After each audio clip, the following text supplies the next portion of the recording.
හැටින්ද මෙහෙම ගෙන්නවන්නේ? ආණ්ඩුව මෙහෙම ගෙන්නන්නේ එක පැත්තකින් ආණ්ඩුව වෙන හැකියාව වහගන්න තවත් පැත්තකින් පොලිසිය තියෙන කීර්තනාමය නැති කරන්න. මොකද ආණ්ඩුවට 88 89 පොලිසියත් එක්ක ප්‍රශ්නයක් තියෙනවා. පොලිසියත් එක්ක ප්‍රශ්නයක් තියෙනවා. මේ පොලිසිය වැඩියම ගහලා තියෙන ජීප් එකනේ. ඉතින් ඒව වහගන්න අද පොලිසියේ කීර්තිනාමය හානි කරන්න ආණ්ඩුව කටයුතු කරනවා. ඊකමනත් ඇහුවේ නැත්නම් ඔබතුමාගේ උගන්ඩාල් සල්ලි ගැන? මම ඇහුවා. උත්තරයක් දුන්නේ. ඒක දැන් තව සමාජ මාධ්‍යවල අපි දැක්ක කියලා ඔබතුමා කෙහෙල් බද්දර පත්‍රිත් එක්ක සමගකම් පවත්වලා ඒ සම්බන්ධවත් අහන හැම ප්‍රශ්නයකටම උත්තර දුන්නා. මම කිව්වනේ පින්තූරු පෙන්නලා සාමාන්‍ය පෙළ විභාග සම්බන්ධන වලට ගිහිපුවා, උසස් පෙළ වලට ගිහිපුවා, රැස්වීම වලට ගිහිපුවා, තනු සංවිධාන රැස්වීම වලට ගිහිල්ලා ප්‍රශ්න ඇහුවට ඉතින් ඒකට දෙන්න ඕනේ උත්තරේ මම දුන්නා. හැබැයි ඉතින් ආණ්ඩුව දැනගන්න ඕනේ මොන ප්‍රශ්න ඇහුවත් මම අහපු ප්‍රශ්න වලට උත්තර නැහැ. කවුද කන්ටේනර් දෙක පැන්නුවේ? කවුද කන්ටේනර් 23 පැන්නුවේ? කෝ නුවරඑළිය අයිස් ෆැක්ටරිය?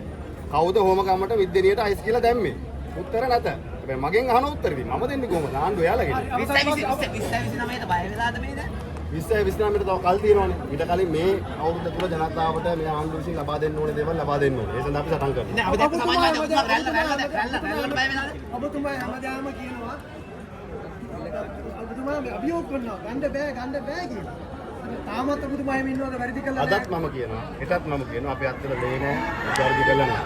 අපි ඕනෑම අපි අදරක් මෙරටේ අධිකරණ පද්ධතිය විශ්වාස කරනවා. ආණ්ඩුව උපරිම උත්සාහ කරනවා අධිකරණ පද්ධතිය තමන්ගේ දේශපාලන ග්‍රහණය ලක් කරගන්න. ඒක බැලුමට පේනවා.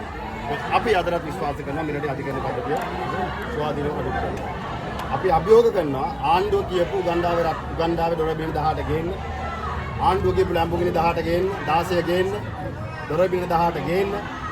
ආණ්ඩුව පොරොන්දු වෙච්ච බකින්ගම් මාලිගාව ගේන්න. මහා පරිමාණ කෝටි ගණන් තියෙන දේපොළ රාජ්‍යන්තයක් කරගන්න කියන එක අපි කියනවා.